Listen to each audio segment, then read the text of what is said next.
Hello. હા હારું, હું તને પૂછીને ફોન કરું. હા, એ તમારી બેનપડી છે ને, એ એમ કે છે પેલો નવો મોલ બન્યો છે ને ત્યાં જઈએ આપણે. બસ લગન પછી દરરોજ સવારે અહીં જઈએ તઈ જઈએ. બીજો કોઈ ધંધો છે તમારા લોકોને?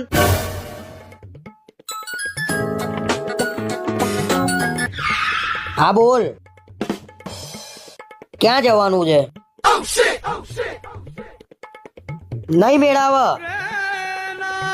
તમે કોઈ એ જ કરવાનું છે અમારા ભાઈબંધો ને બેનપણીઓ નહીં જઈએ ને તઈ જઈએ ને. બસ નહીં આવવાનું મારે, જા.